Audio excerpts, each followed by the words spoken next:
Hi guys, welcome back. As you can see, we have Elizabeth with us today again. Decided to do Mia's tie. After all, I thought about it and then I said, you know what? I have a lot of great memories with my mom, and so I decided to do it. And while I do the tag questions, I'm going to change Elizabeth into the most beautiful dress. I love this dress. She's never worn it. It's by the brand Camilla.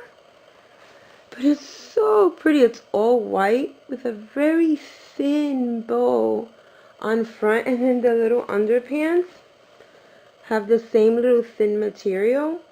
And the back has the same little bow. Oh my God, I love dresses like this. And then I'm going to put these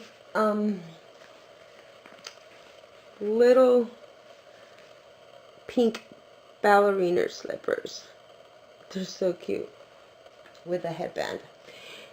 So yeah, let me start on the questions while I start undressing this little girl. Okay, number 1. Which phrase did you hear most from your mom? I would have to say, just wait until you have kids of your own. Because she would say that, and of course at the time you think your mom's nuts and she doesn't know what she's talking about, but my God, they are correct. Because I find myself now with my children thinking, oh my God, she was right, or oh my gosh, I sound just like my mother because I repeat so much of what she used to say to me. And I say to my kids now, just wait till you have kids of your own, or wait till your kids get older. Oh, they're so cute, these little pants. Okay, number 2. If mom were an animal, she would be, I'm going to say a hawk. Only because I felt like she knew everything. No matter, I didn't have her for very long, but I used to try and sneak. My mom was very old-fashioned and very, very strict. And so the only way I can do certain things was if I did it in sneaks. I would try and go off to the local city pool with my girlfriends, and 3 minutes in the water and my mom was on that fence calling my name. Or I would try and hang out with friends on the rooftop. I lived in this 6th floor apartment building, and the roof was very popular place to hang out, and everybody liked to go, especially at summertime. Every time I would step a foot on that roof, she was right behind me. It's like she knew everything, as if she was flying over me, which was kind of creepy, if you ask me. I would wonder, I would get so mad because I would be embarrassed when she would bust me, but I would always also wonder, how does she know everything? Okay, number 3, hands down, my mom makes / made the best I've ever eaten. Hands down, that goes to chicken soup. Hispanics have this chicken soup either with rice or angel hair pasta that they make, and no matter, oh, let me show you really quick the back. Look at the buttons on this. They're like little jewels. They're so beautiful. Yeah, no matter how hard I try to make that soup, I can have all the same ingredients down to the same pot. That soup does not come out the same as I remember. It's impossible, and unfortunately for me, I'm never going to be able to taste her soup again. But what I would do for a bowl of that soup right now, it was amazing. Which mommy white lie did you buy into the most? Okay, I'm gonna pick none of the above because I have a very odd one, which is not listed. And that is, I'm gonna have to like set it up for you guys first. I must have been around 5 years old, and we had company over, which was my aunt with her 3 daughters. And the second my 3 cousins walked in, I ran to my bedroom to find my pet mouse. I had a little white mouse, probably the size of Easton. And it was a typical little white mouse with little red eyes and a long skinny pink tail. And as you guys know from previous videos, I had every animal you could possibly own. Of course, I want to show off my mouse. And one of the reasons why I love overalls for babies and little kids is because my mom would dress me in them a lot when I was little. And you know how there was one, childhood story that I loved. I don't know the title. I wish I did. I would actually buy that book, that children's book. But it was about a little girl, and that would carry a mouse. She would carry her mouse on the little front pocket of her overalls everywhere she went. And so I used to do the exact same thing with that mouse. So much so that my mom would tell me, that thing is going to die if you keep putting it in your pockets and stuff. So anyway, I would let it run loose in my room. And so when I ran to go get the mouse, I had to crawl on my hands and knees.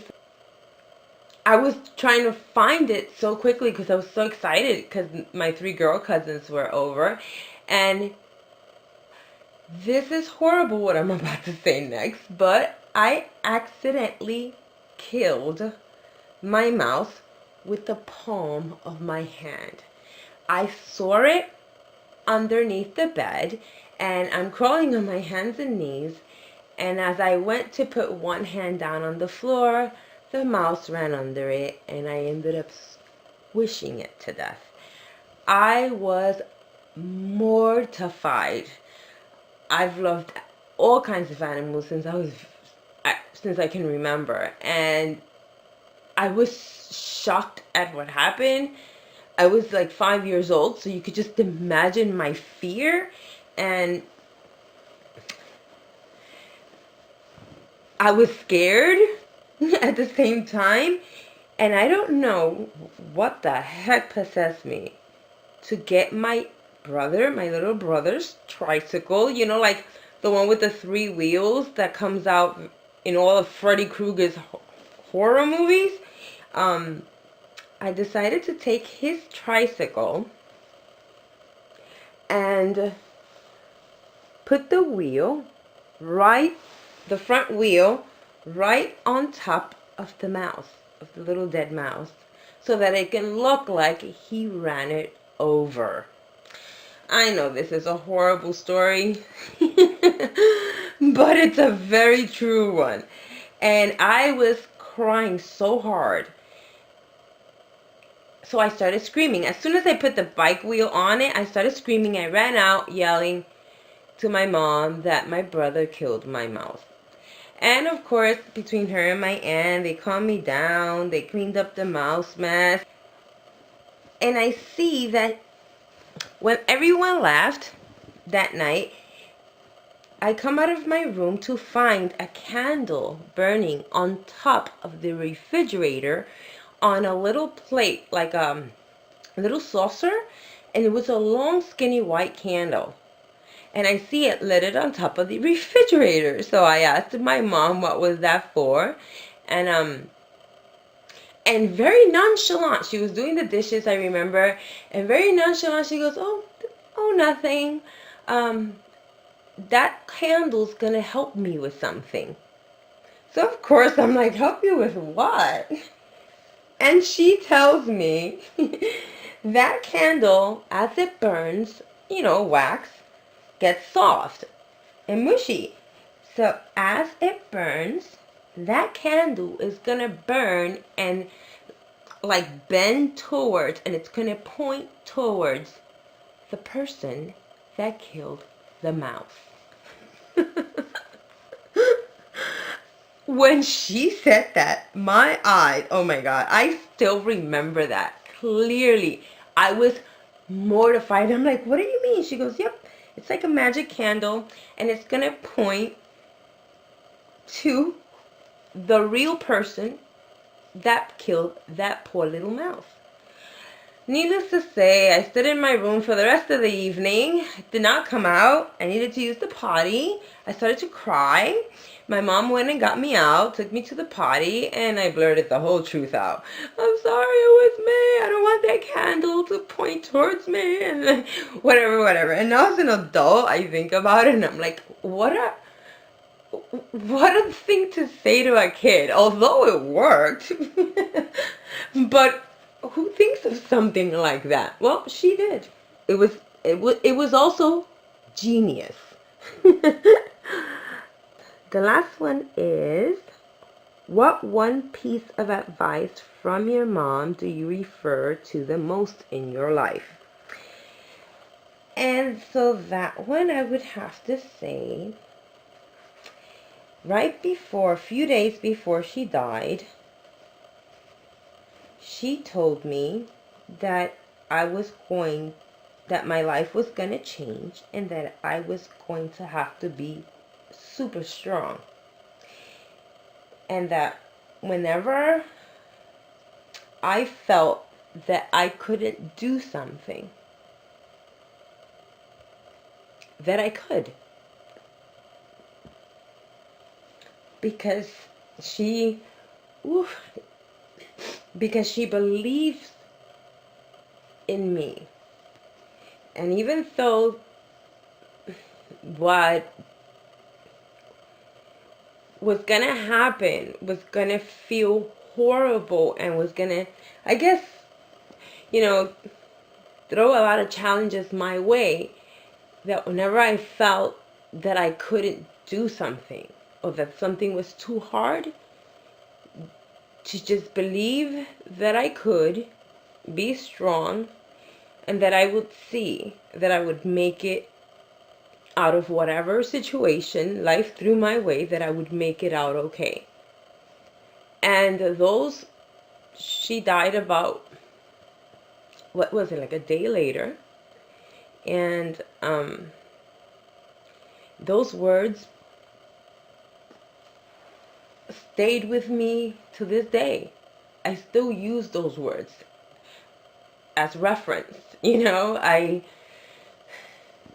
as a grown woman now, whenever I go through, hard stuff, somehow those words come back to me and help me out and get me through all the things that seem impossible at the time. And somehow I always come out okay. Because I don't have many people around me, I have basically no family, and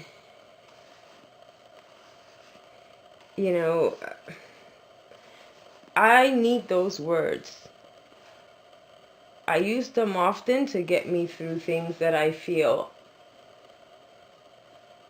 I use those words most when I feel like I'm drowning. I go back to that day, and even though it's one of the worst days of my life, that day in the hospital, but she gave me, the best advice a mother could, that lasted me a lifetime, that I pull strength from those simple words that anybody could tell somebody, but because she said them to me, they served a purpose, a huge purpose. And she was right. So far, she was right. No matter what I've gone through, I've made it out okay. Just like she said, I'm still here. I'm not perfect, but I'm still here and still going. Something that many times I thought I was not going to be able to do. My brother, great. And my oldest daughter grew up like I wanted her to. And so those are words that I will take with me always. And I'm grateful that, and I'm just very grateful for those words, because I don't think even she knew how important,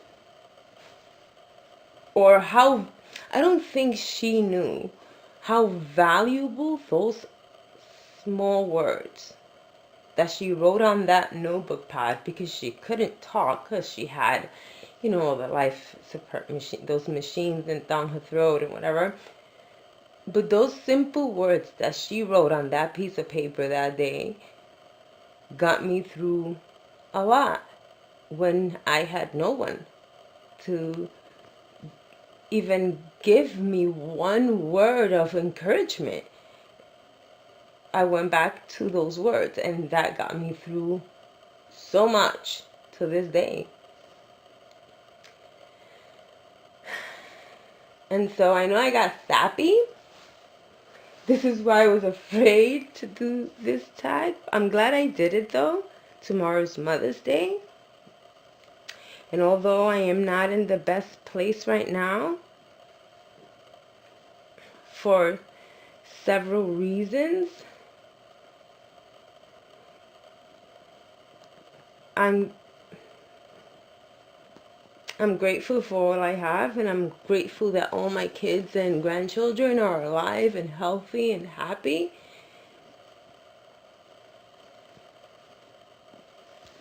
I just wish things were a little bit different, but that's okay.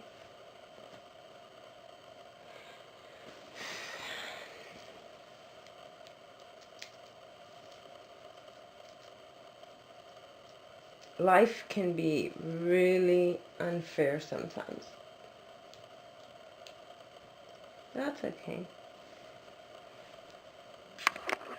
Okay, so Elizabeth, so that concludes my tag. I'm gonna leave it as that, and thank you, Mia, for these questions, you know, brought back a lot of good memories, and even though my mom is not here and is, I don't think that a day will ever go by that I don't miss her, but I am grateful that I at least had an amazing mom who I can't wait to one day meet again. So I'm going to turn Elizabeth around and pull the camera up out a bit so that you can see her pretty little dress. She is. She looks beautiful to me. Oh, the shoes are so cute. These shoes, I think, were Buggies, or maybe not. I'm not too sure. I think I bought these. She looks so pretty.